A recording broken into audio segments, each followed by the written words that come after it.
Hello, everybody, and welcome to 3-Point Perspective, the podcast about illustration, how to do it, how to make a living at it, and how to make an impact in the world with your art. I'm Jake Parker.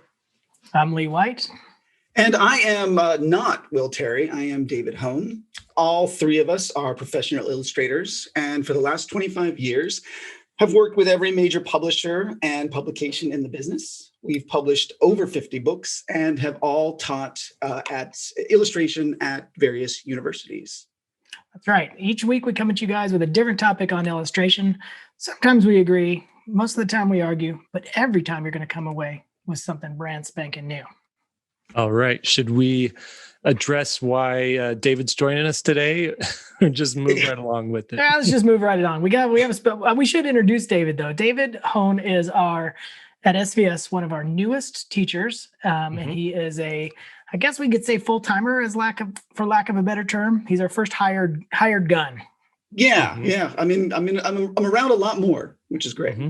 Yeah, he's currently doing an advanced perspective class and all this a lot of different stuff. We got him going on. His responsibility is basically fleshing out a good curriculum. We're almost done with a suggested curriculum for if you're starting illustration and how to go through each level. And we scored with David because he can teach the step one stuff all the way to pro. And so he's got a lot of experience there. So we're super, super excited to have him on board. Yep. It's good to have you. Will be back. He just couldn't make it this time. And I'm sure he'll have stories to tell. We'll see. We'll see what happens. But should we get right down into it? Do we have any follow-up from previous episodes? I don't think so, right? No, let's dive right into a new one. Okay. First question. You want to do it, Lee? Well, I'm going to take this one. This one's sort of a question. Okay, yeah, let's hear I'm not reading. This one is, we get a lot of emails about should I do Fiverr? How do I get into illustration? Is this a good thing to do? And we've mentioned it on the podcast before, but I'm always when we get the question so much that I was interested in kind of exploring the idea a little bit more. And so I had this logo that I had to do for my gallery. I opened an art gallery in a commercial space, and we just changed the name of the gallery, and I have to do a logo. And I thought, oh my gosh, this is a perfect chance to hire somebody from Fiverr and let's just walk through the whole thing. Because I felt like before we sort of discounted it and said you probably shouldn't do it on the podcast for a host of reasons. Mm-hmm. But I wanted to know what it's like working with somebody on Fiverr. How does the process work? So we hired somebody, and it was very interesting how it went. I still don't recommend it overall, but I'll get into what happened. So I contacted the person via the app.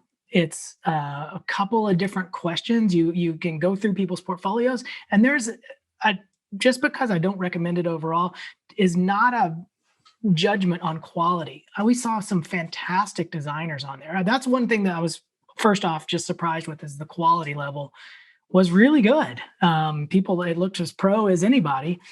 And so I found somebody that I thought was good. The work was really strong.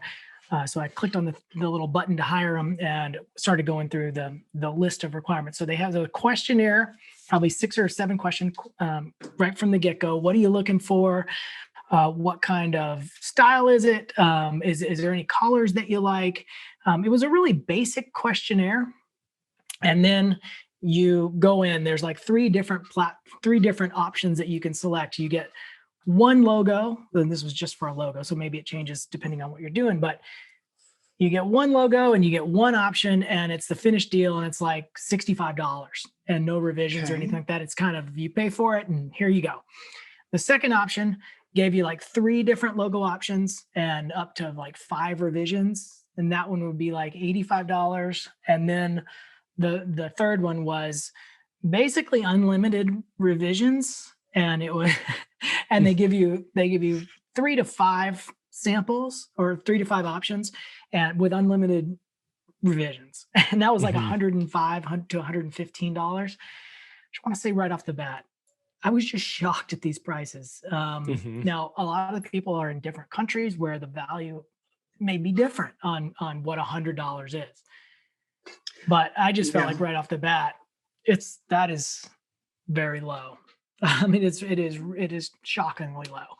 Yeah. But again, it sort of distorts the market, I think, if people get into doing logos for $100. So that was my first thought. It's a $100 race to the logos. bottom, right?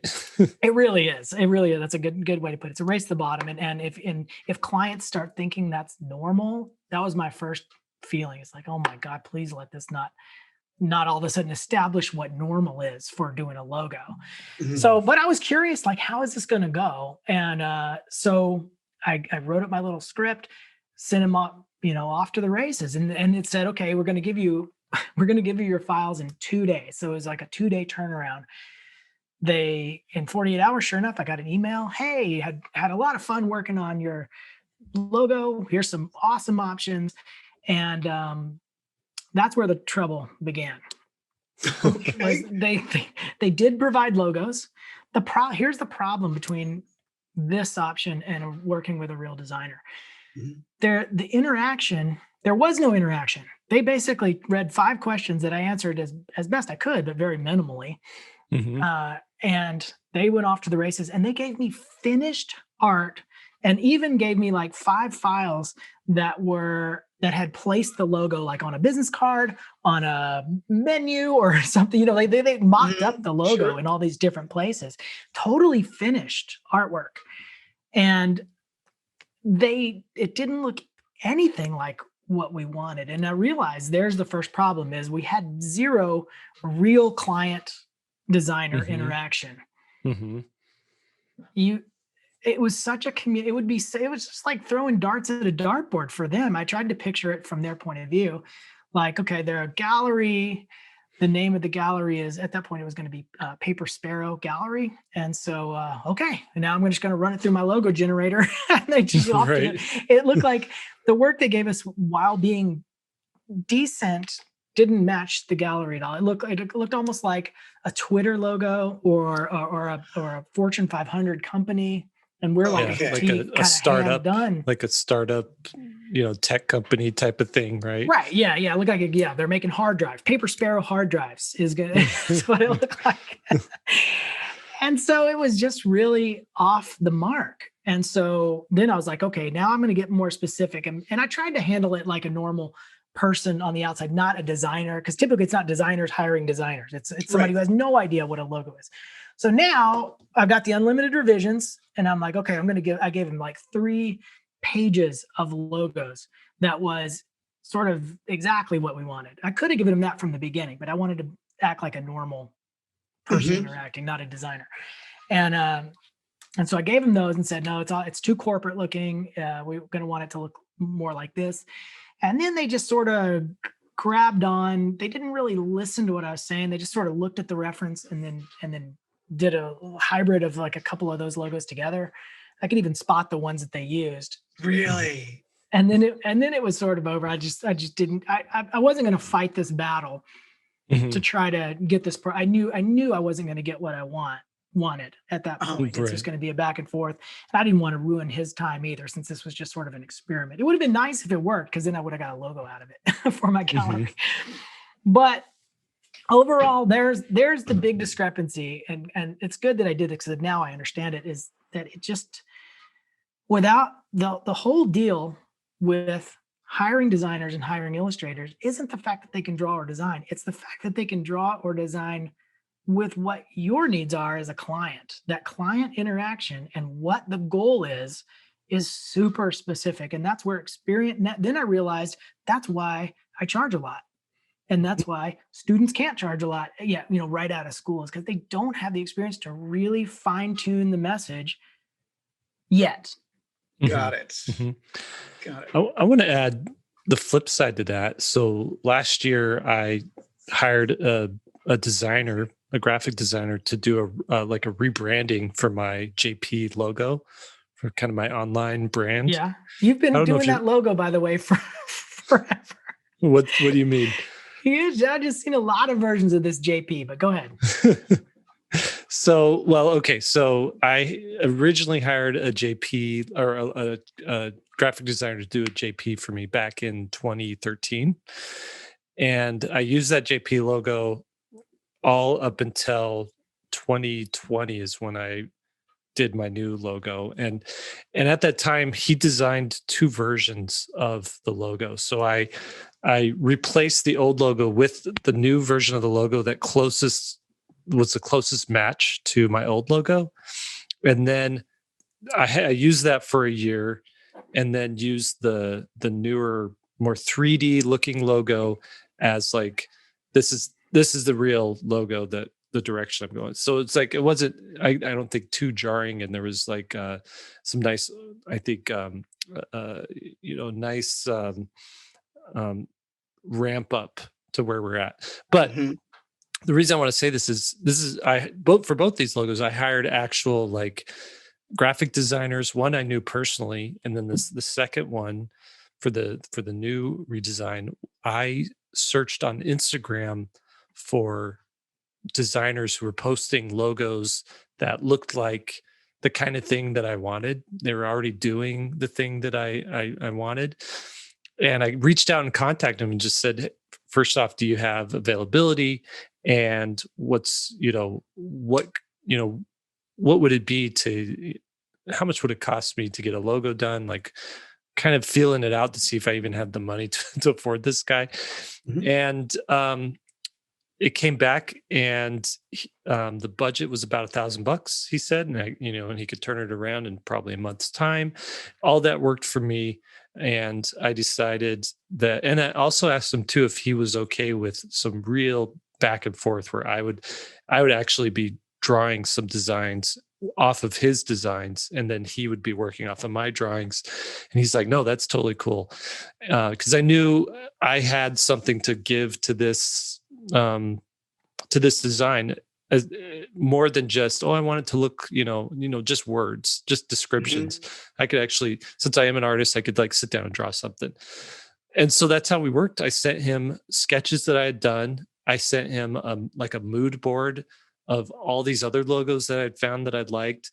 But I had that to him, and he took that and came back a week later with like, I want to say like 40 designs, all different variations, 5 basic groups of designs, but then within those designs, variations, right?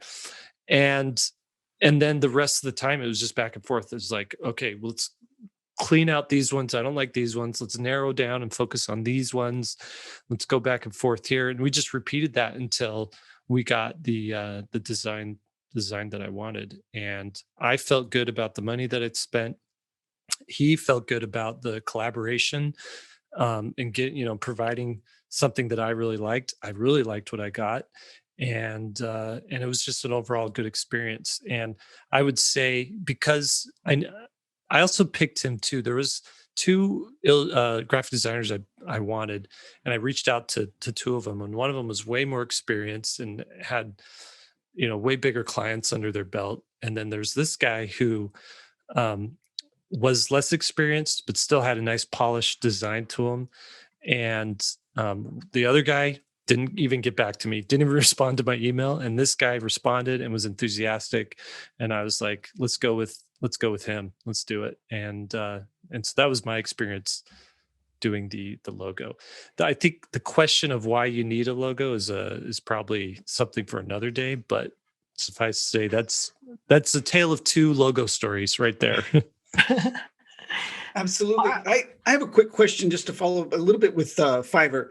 So Lee, did you only have contact with one designer for this project, or did you put the project out there and have multiple people kind of bidding or submitting work on it rather?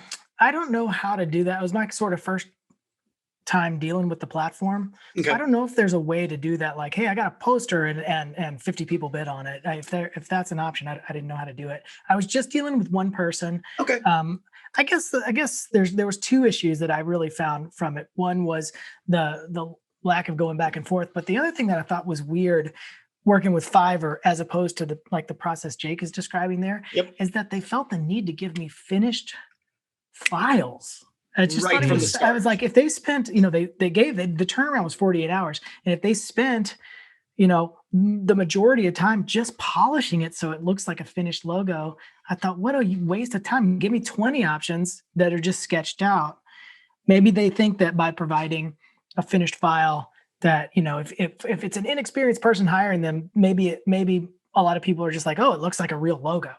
Exactly. Like So that's I what they're I can hoping. It's like, imagine somebody who doesn't understand the concept of sketches looking at this and being like, why is this so rough and sketchy? Like Right. I need it to look finished. I Yeah. got to be honest. I love the fact that you decided to dive into this and give it a chance to see what the experience is like with some of these services. It's definitely come up on the SVS forums in the past, and I'm fascinated. I have never participated, but I love reading everybody's experiences about it. And and they follow pretty much what you're outlining here. So in some cases it can be kind of good. It can be a way to get started. And in other cases, it can just be this kind of exercise in frustration. Mm-hmm. I worry ultimately that we're just training the clients to expect something for nothing, really. I think I would agree with that. So, I think when it comes to artistic endeavors and Fiverr, if you're an artist and you want to go that route, you're going to have some pretty crappy clients. And I don't think you're going to be happy with what you produce as well. But I think if you're the type of person who, every day, kind of, sort of like you wake up, you eat your breakfast, and then you just design 5 logos for anything, and you build this massive library of logos, so that someone does call up and say, "We need a sparrow. Paper Sparrow is the name of our company." You just go to your bird folder, find something, find 3 bird logos just get it that close. you made, Yeah. and send them over. And honestly, I think that's what's going on over there with a lot of these, because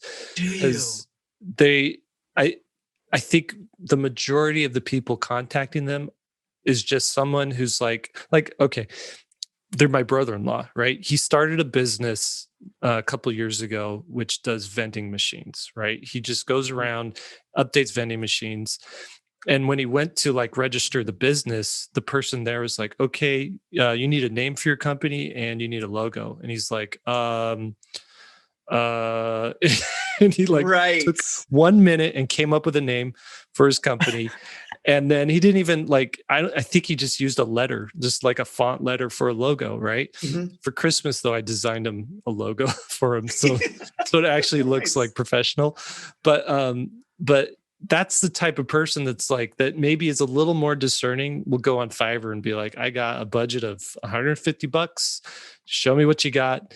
Bam, got a logo. Let's get back to work. Right. Not that big of a deal. Yeah. Interesting. But for what you're doing, Lee, the gallery, that is, you're going to be putting that logo on stamps. You're going to be putting and we're artists, so it's got to be good. Here's the problem that we've run into, and we can then move on to the next question. The guy I run the gallery with is a photographer. Good. David Bro. He's our producer here at SVS. Yeah. And he's a great photographer. And so his photography is hanging in half the gallery, and my illustrations half the gallery. And so each time when he suggests, he's drawn up all these logos. I'm sure they're all fine, but I don't like them. Mm-hmm. And then I draw up a bunch, and I'm like, this seriously is the perfect logo. And then he doesn't like them. So we're in a logo battle war right now, and so that's why we wanted to go outside. I thought you posted the logo on Instagram. Yeah, I did that without David knowing about it. He hates it. Oh no! Wow! I picked it. Wow. I was like, "Yeah, here's our logo," because I was convinced when we did it, that he's gonna love it. It's gonna be our logos. I was already convinced, and then when I showed it to him, he's like, it's cool, but it looks like it's just you. He's like, that's all your logo. It's it looks like your branding. And so I was like, okay, we can do some sans serif font, so it's not so quote unquote whimsical, I guess. So it doesn't lean so far in my direction. I understood what he was saying, but it was a better logo. The ones he's been giving me look like a skateboard company. They're not right at all. Well, I say negotiation tactics. I like it. Yeah, run it past me next time before you guys make any decision. I'll let you know. Well, I'll tell you this for our audience here. We may come up with I told him, I said, let's each come up with 2, and then we'll throw it out into the world and get a vote. And I'm okay if I lose. I'm totally okay with that. Mm-hmm. But I won't lose. I'll win, like I always do. All right. All right. I'm going to secretly help him. Yeah, I'm not trusting you SVS people. It's got to be like our real audience. All People right. with All right, real let's- opinions. I got you. Let's move on. Okay, so okay, our next question is from Frost Drive, and it's titled "The Most Depressing, Most." God, I'm mangling this. The most disappointing question ever. When you're going from rookie to pro, constant, relentless disappointment is something that might be inescapable. This is a great question. How and what do you guys do in the face of so much constant failure that you even feel like your passion is lost because all you associate with it is disappointment? Not in the quality itself or your skill, of course, but in how little and how far it's gotten you in life. So how do you deal with the constant rejection is really the basis of that question. Mhm. David, what do you think? Oh, this one's a little bit tricky for me. So I'm going back to the first 5 to 10 years of my career. It's interesting. What I associate with this one, we may move off of me a little bit faster because it doesn't directly go with the question here. My big concern was skill. Like I was, and I suppose it still does get tied up with how I wasn't progressing, but it was a roller coaster. My 20s were just, I was pretty good in school. I had a very tiny little class of illustrators that I graduated with, and I was one of the better ones. I could draw well and all that kind of stuff. And so I was kind of like, definitely had an ego coming out of college, and then started working, and I was getting nothing, just nothing back. And I would just fluctuate wildly from thinking I was really talented and absolutely was going to make a success of this to just being like, I don't know. I don't think I should do this anymore. I clearly have to go get a full-time job doing something else. And I suppose the only thing for me was just an unwillingness to give up, and just a plugging away kind of an approach to it. Well, let me ask you a more direct question to you would be, did you go through that period where you're putting a lot out into the world and you're not receiving a lot back in terms of response? Absolutely. And again, those were certainly the first 5 years of the career. And really, I didn't start working regularly.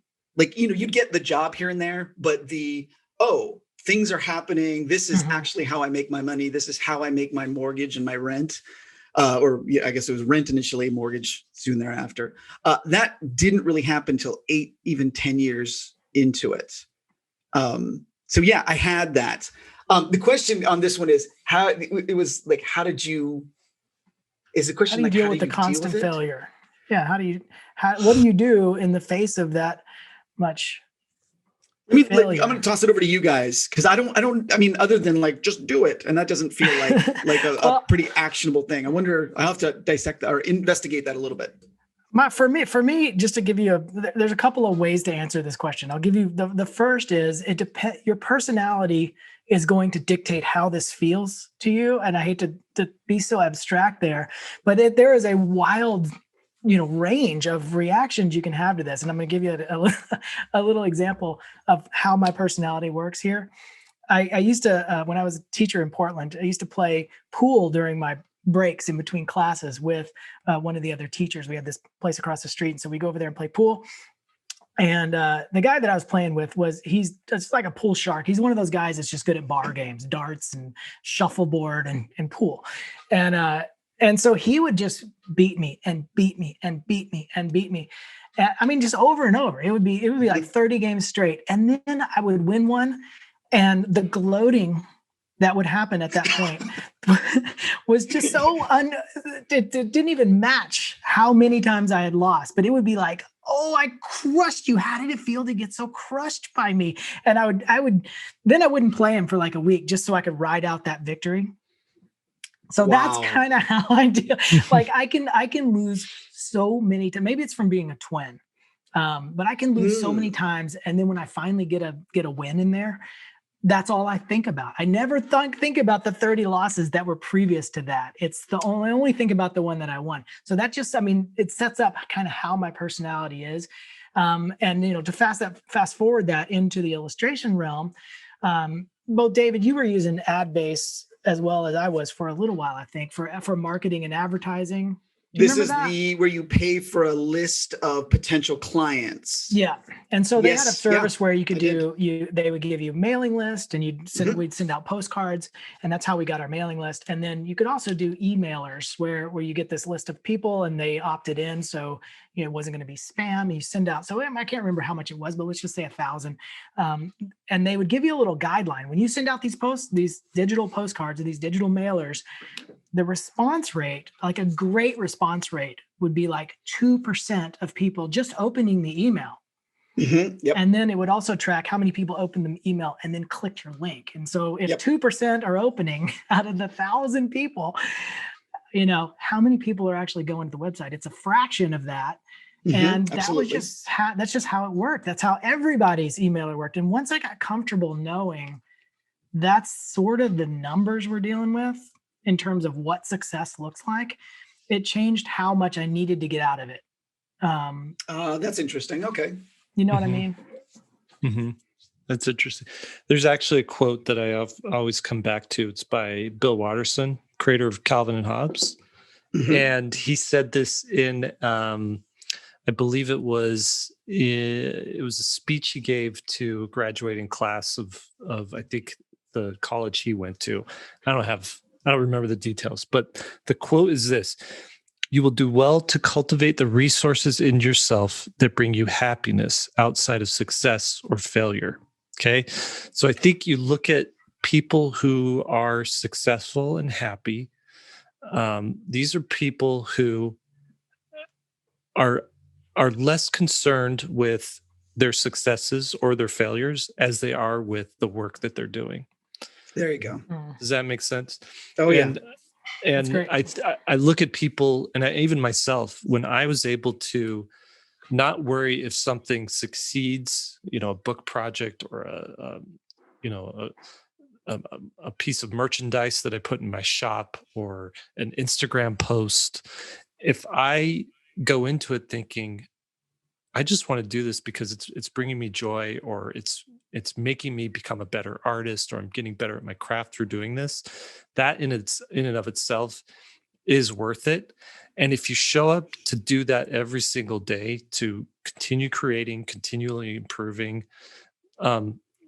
regardless if there's failure or success in how people receive it, you will eventually be successful. You'll find that success. You'll find a route through opportunity to where you're able to be recognized for your work, possibly be making money doing it, getting the clients that you want, getting the projects that you want, those types of things. But even then, you're going to still have failures. You're going to still have disappointments. There's going to be critics who don't like it. Even when you're at the level that Lee's at and David's at and myself are at, you're still going to have setbacks and things like that. And if you haven't figured out how to deal with that, it's just going to be one continual, life of pain, right? That you can't work with. You just have to enjoy the act of creating.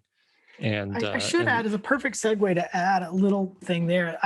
Early when I was transitioning from student to pro, I used to always think that I had sort of if only thinking. That's what I call it now. Like, if only I got a book deal, I'd feel great and everything would be great. And then I got a book deal, but I was still the same person. And then I was like, oh, if only I had another one.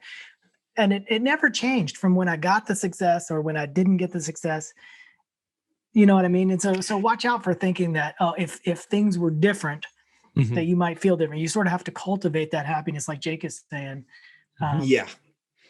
To that end, a couple things, as you guys, thank goodness you guys started talking, because I was able to collect my thoughts a little bit. One of the things that I've thought about in my career and the way that I kind of structured it, whether intentionally or unintentionally, if you compare being an illustrator to being an actor, right? When you're an actor, you're going out and you're auditioning, and you are there in the room saying, I want this. And either at the moment or the fact that you just never get a call back, that those people said, no, I don't like what you're putting down. I noticed as an illustrator, and this is a virtue of postcards, I kind of set myself up for only ever getting the yeses. So like I would send out those, 500 postcards. As Lee mentioned, easily 480 of them immediately went into the trash. But 20 of them, kind of stayed. Maybe they went into a file folder, and maybe 2 or 3 of them actually resulted in a call. And one of the things that I realized about that is I set myself up only to get the yeses. So all the no's I never felt, or they never directly impacted me. I wasn't getting no over and over again. I was only getting 1 or 2 yeses. And I got to say, especially in the early years, I don't know if I could have been an actor. You know what I mean? I don't think I could take that level of rejection that early on in my career. Whereas because of the way that the promotion happens now, and now I wonder if that's a little different. We don't need to go too deep into this. I wonder if it's different with social media, because you do get a lot of that immediate, you watch other people get thousands of likes and you get 4. I wonder if there is, if that's what this particular questioner is addressing a little bit, and how the industry has changed and the way that illustrators promote themselves. Yeah, it's a good question. I mean, social media is so disproportionate. Sure. I mean, there's some great illustrators that I see that they got 45 likes and they're famous. They've done a ton of commercial work and they got 45 likes. And I'm like, that makes me feel better. It's not on some kind of predictable metric on who's going to get all the likes. Yeah, because the algorithm is very picky and choosy about who it shows an image to, right? So that same artwork, if it was showed to 1 million people, would garner, proportionately more likes. And it's just that if only 45 people liked, here's what I've found. If, all things being equal, all art being good, okay, about 10% of the people who see it will actually double tap and give it a like. And then about 10% of the likes will actually make a comment, And so it's it's just people are so busy and there's so much out there. My advice actually to any artist who's trying to build a following or find community is sure, stay on social media, post on Twitter, Facebook, Instagram, all that stuff. But I would start looking for smaller communities like art forums. I know they're old school, but like the SVS Art Forum, it's the small community where your work can really shine among, 1,000 people that are on there in and out from week to week, right? And it's a great place to make friends, to get good feedback on your work, to improve yourself. Discord is another big thing. Just go search for art discords, and those, find one that has 1,000 people on it or 500 people and start posting your work on there and being a part of that community and commenting and helping people with their work. And that, I think, is much better for self-esteem, for improving your work, for being more consistent in creating work than it would be to just throw your stuff out on Instagram. Think of Instagram as like New York City. Ask you a question about Instagram. This kind of goes. What was that social media documentary thing that came out about 2 months ago that everybody was all over? Yeah, the social dilemma on Netflix. Dilemma. Social dilemma. So there was something that happened in that they were mentioning, and that sort of happens to illustrators, I guess. When you post an image, and all of a sudden it's not tracking to get the likes that whatever that number is. I mean, Jake's exponentially more than probably David and I. But if it's just not tracking, do you get nervous about it? Does it make you insecure about that image? Like, oh, maybe that one's not as good as the rest of them. Should I pull it? Oh God. I deal with that. Yeah. Do you really pull it? Well, there's been times where I will delete it and post at a better time of day where I know maybe more people are on there and stuff. I like it. Blame the time of day, not the artwork. That's a good defense mechanism. My own take on it is I have a real love-hate relationship with it, with the social media, and I rarely will pull it. I suppose I will go through and edit, like once I realize, because I tend to treat like, ooh, whatever I've done, I'm one of these. So here's the thing. And this goes back, I think, to what Jake was talking about, the personality, and how you just think about the work. I am one of those people who loves everything just after I've done it. Mm-hmm. I love it. Right. And I know there are other people who, when they finish something, they hate it. And then they love it 6 months later. So I love it immediately afterwards. I think I'm a genius. This is the best work I've ever done, blah, blah, blah. And of course I want to share it instantaneously. And then for me, it's the 6 months later where I'm like, oh, wow, really? Those proportions are odd. Oh God, so many times. They need to fix the ability to change an image on Instagram, because I always do that too. I'm just like you, David. I almost can't wait to post it, and then I post it, and I'm like, oh my God, I didn't adjust the contrast. Really, it's all that's dangerous, though. You know, that's super dangerous. I don't know. I like to be able to edit. I could grab your phone and change it to a 8x10 glossy of myself that you posted. Is that the fear that somebody's going to commandeer your electronics and repost? Okay. I guess that could happen. No. But think, I mean, especially with like tweets, like say you get in hot water for a tweet and everyone's complaining. You go back and edit the tweet that's like, no, I never said that. Here's the tweet. Where do you see, where do you see it? So you're just proving my point. That's exactly what should happen. Then it would get us all out of trouble. Yeah, maybe you're onto something. Maybe you're right. So we may have meandered a little bit off the question. I think at least for me, as we've been talking about this, one of the things for the original guy who asked the question is, I think it's really important to understand what your personality is like and why you're doing this. Are you creating the work because you just can't do anything else? And I think that's really what it comes down to, at least for me, in the highs and lows of building that career. I can't and don't want to do anything else. And that pushes through in a way that makes a lot of the other decisions a lot easier. That's good. That's good. I'll add lastly, before we go on, there was something I just thought of where I can't remember who it was, but it was a children's book illustrator, and they were shopping their own story, author illustrated property around, and they had gamified the rejections by saying, I want to get 100 rejections on this wall. So when they would get a rejection letter, it would go up on the wall and they're like, yes, they gamified it to where there's no way to lose. Either they get the deal and they're happy, or they get the rejection letter and it's like, okay, I'm doing what I need. I wrote the story. I did the dummy. I put it out in the world. I can't control whether somebody says yes or not, but they gamified it to where it's a win-win sort of.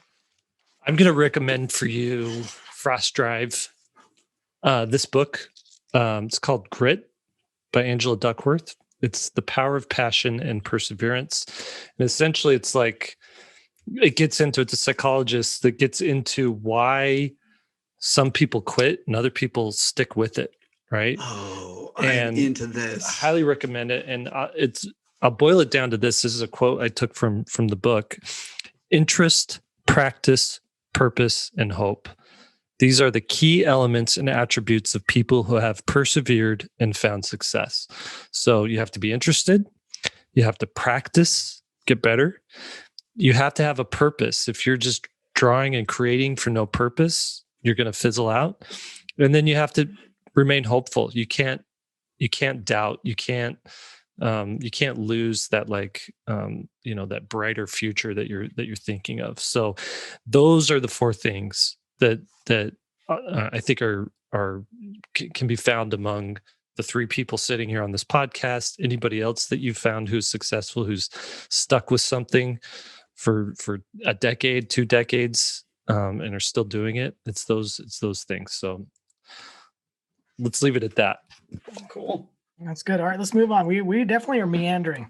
It's one thing that we can do here on our podcast. This is an amazing episode already. I mean, we've gone into Fiverr and logos, what you should and shouldn't do. We've gone all over the place with whatever that last question was. What was it like? How to deal with failure. Deal with failure. Well, I'm definitely one of those people that is very proud of something the minute it's created. And then Are you? 6 months later, realize, oh, this will be the worst. I'll look at it and be like, oh, I can't believe we recorded that episode and posted it.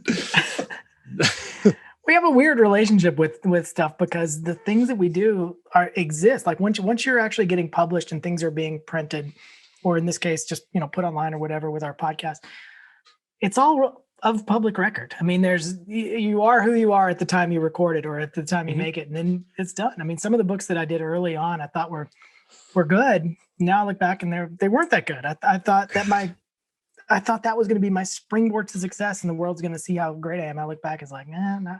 You're a work in progress the whole time, right?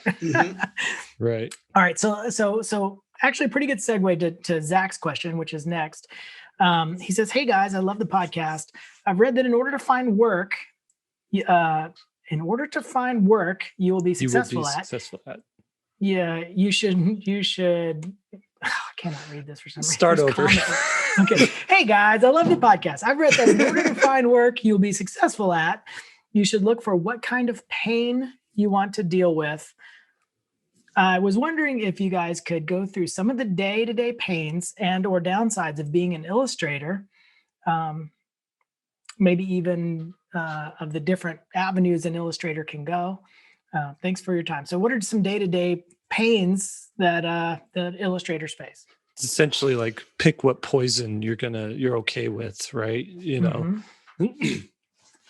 I'll take this, kind of kick this off. And I think in the illustration world, and I think this extends beyond it for any creative field and maybe even beyond that, there's a spectrum.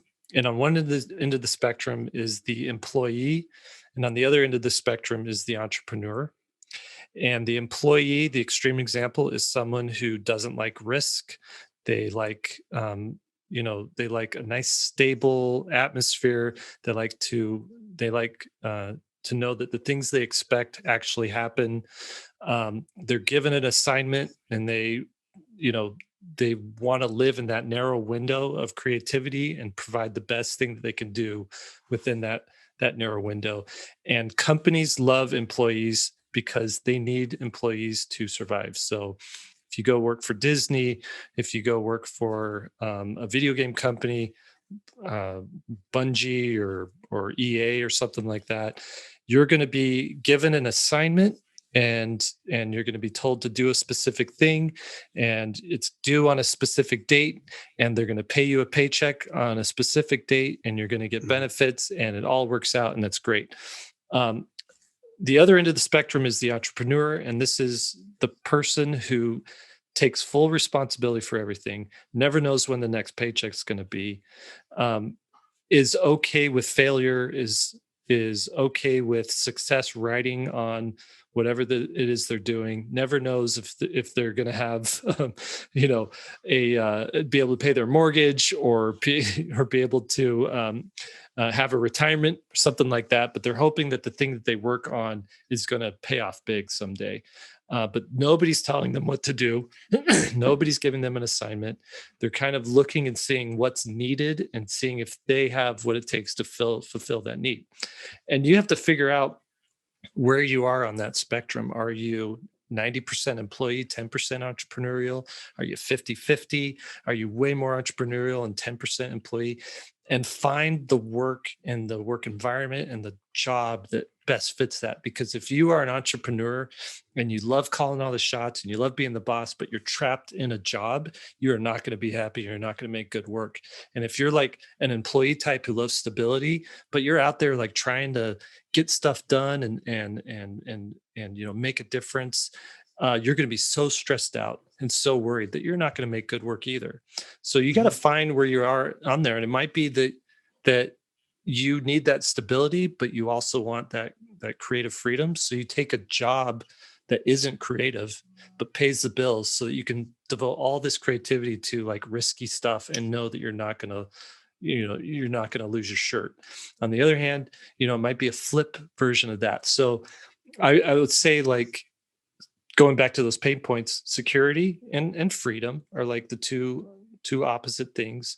The entrepreneurial has way more like administrative work to do. And if they start collaborating and work with others, there's lots of meetings and things like that. You have a lot less control on your schedule as an employee. You have, very limited vacation days early on. That gets better over time, but there isn't like freedom to just not show up at work one day if you're not feeling like it. So those are the kinds of things, and just know yourself, figure out who you are, and go down that path. I was having a conversation with a recent graduate, somebody who just left art school and is sort of staring down the barrel of being a freelance illustrator.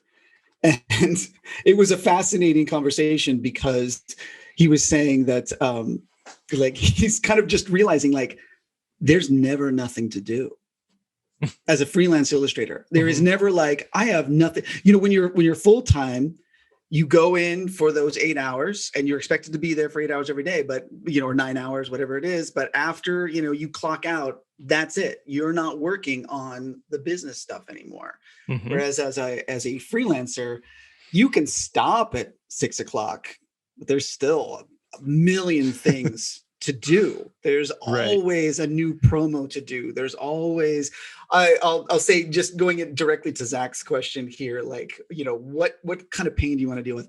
I love being a picture book illustrator. I love being a freelancer and I love working on picture books, except for one period a year, tax time. I would honestly, during this, it's literally right now where all I think is like, why am I not just a full-time with, a nice, easy tax form, and I don't have to deduct and I don't have to itemize. Like I genuinely detest this period. And it is like the thing that I deal with, and then I get through it, and then I move on to the happy times, which is literally, the rest of the year. Yeah. You know what's weird there, and I don't know why this is. I've always been this kind of person, but I love doing my taxes.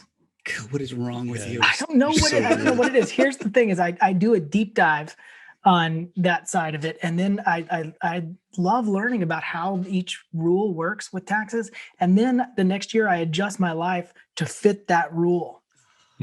If that makes sense. And so I feel like maybe that's what it is. As I talk through it, I feel like I get power from it. I'll learn some loophole.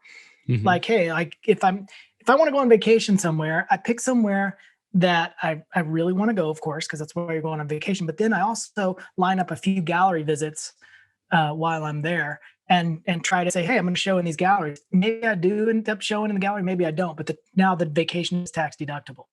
Gotcha. Right. Right. I get it. Anyway, side thing. But I think both of you are totally right. The hard part is, even if you figure out which kind of person you are, it's a wild ride. I mean, that's been the hardest thing for me, is like, you never know.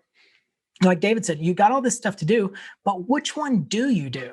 Like, there's no guide to what you do. And how do you prioritize? You got a million things. How do you prioritize? Yeah, you got 10. Like, I need to do a promo. I need to send sketches to this one client who asked for a sample. I need to do my new logo and get business cards out there. There's like, like you said, 10, 20 things all at once. And it, everybody has busy times. The problem in being an illustrator is you're always confronted with that level of how many different things you can do. And and then you lean on one side, like Jake was saying, okay, I want the safety kind of thing. So what I did is I was a full-time teacher for a while in Portland, and then I was doing books on the side. That's sort of the ideal. Problem solved. Well, here's the problem. Half my time at least is dedicated to being a pro teacher, and then all of a sudden all the books hit, and so I've got too much of that. Now I can't get it all done at the same time. So now there's a new problem. Like, you think I want to be successful. Well, you got to be careful for what you wish for. So all of a sudden I got 4 books due at one time, and I'm teaching full time.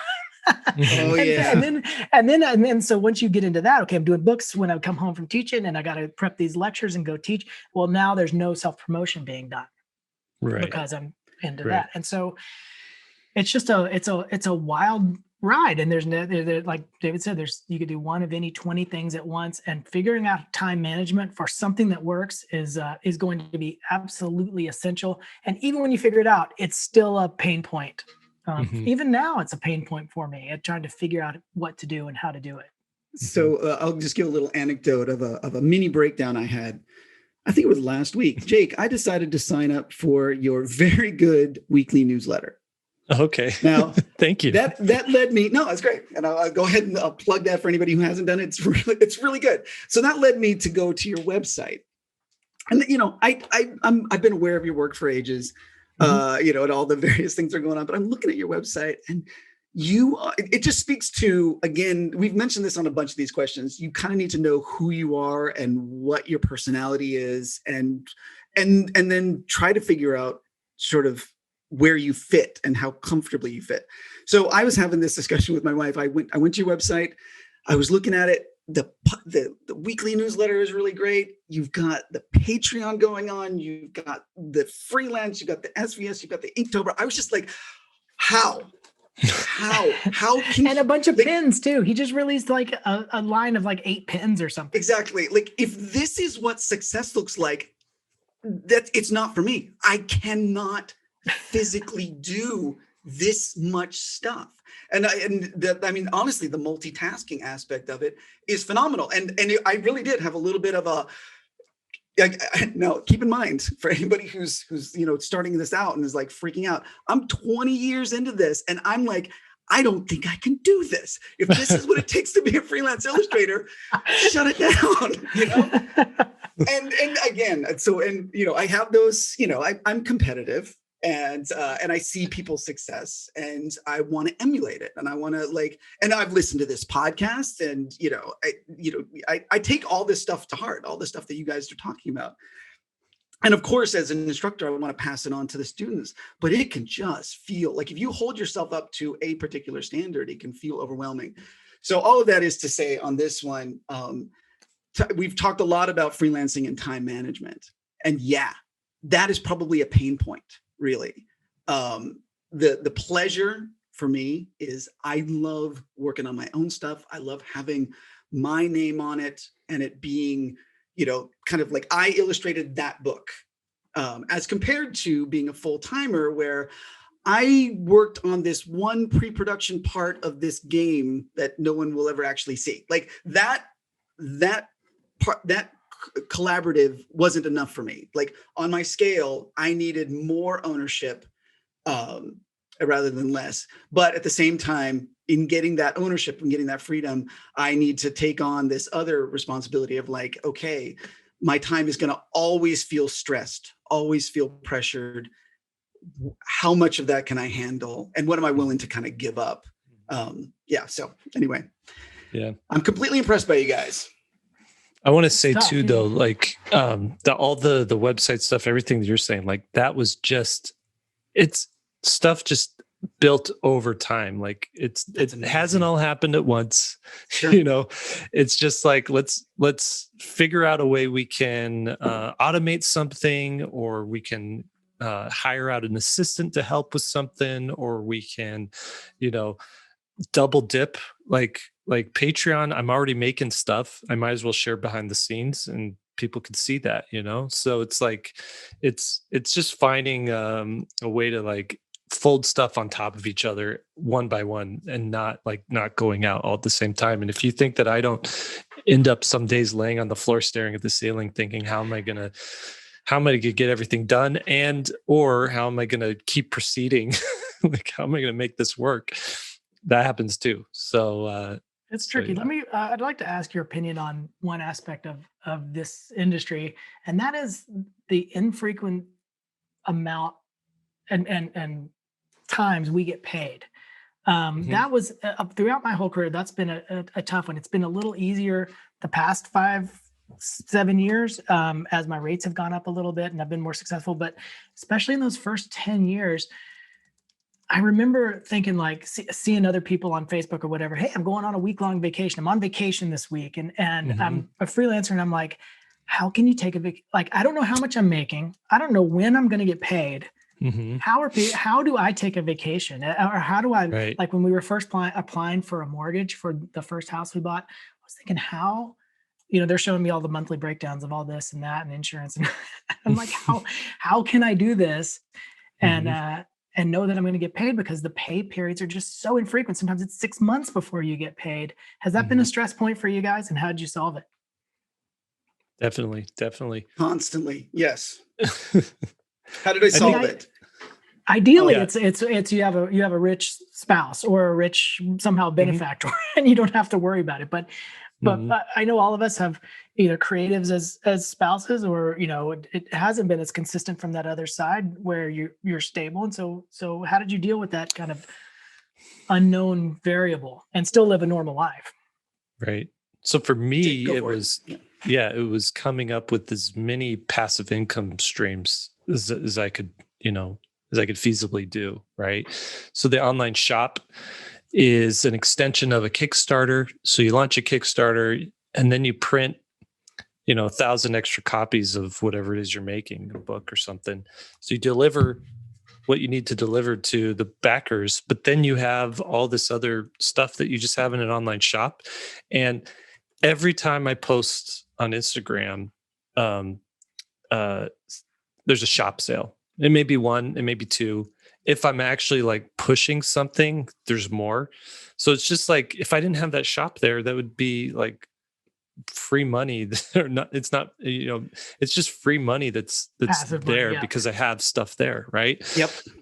So there's that. SVS was another thing, because I knew that I could, there was like a need for online education, illustration.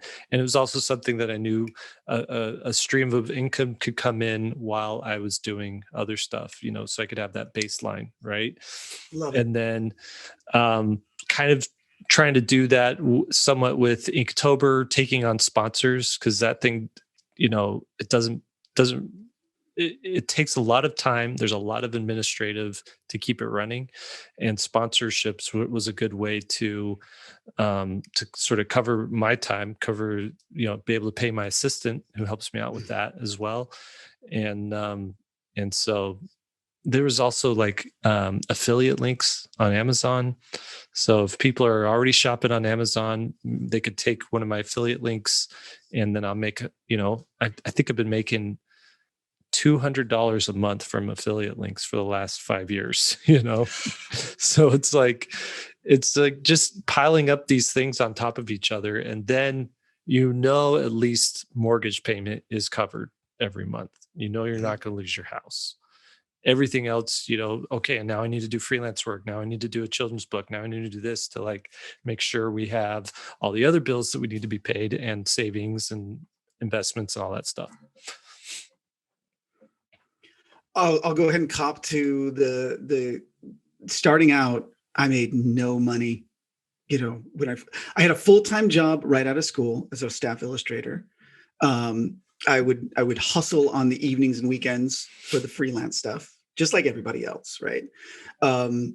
It was just enough money. I look back on it now. It was just enough money for me to get married to my lovely, charming, beautiful, God bless her wife, who just as she got her first time full-time job, the company that the company where I was a staff illustrator went bankrupt. They went out of business, and so I was like, oh, I guess I'm full-time freelance now. And it was absolutely my wife's income that provided enough stability for me to go after the freelance. So I know that's a huge benefit that not everybody has. I happen to be able to leverage that, and it was huge. And then honestly, beyond that, it's just been being very financially frugal for 15 years.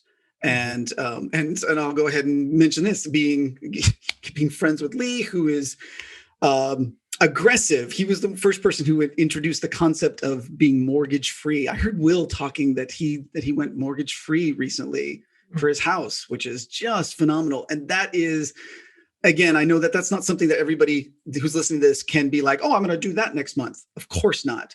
But if you're a freelancer and that is what you plan to do, having that mindset, setting yourself up to cover that mortgage, whether it's through passive revenue streams like what Jake's got going on, or by just aggressively saving, and basically we just paid off our house a lot sooner. That opens up all kinds. It just de-stresses the situation in a way that is kind of amazing. I'll add to that just a little side thing. If you're like, oh, that must be nice to pay for your house. Good for you. Lucky. Right.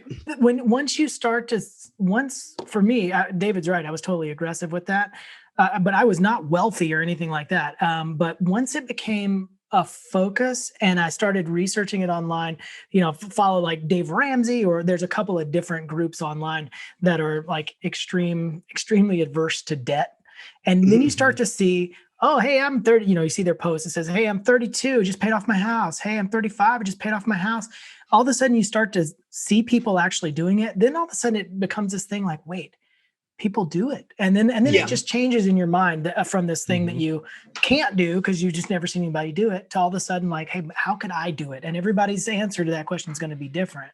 I still remember the first time we were sharing a studio when we were in Portland. And I remember the first time you introduced it, you were like, I think you were looking at rent. You had a million schemes. He had a million schemes. It was true. I did not want most of them. I was just like, okay, crazy man, like whatever, do your thing. But you kept trying it. That was the other thing that it's really impressive. You are not shy about trying something out and letting it succeed or fail.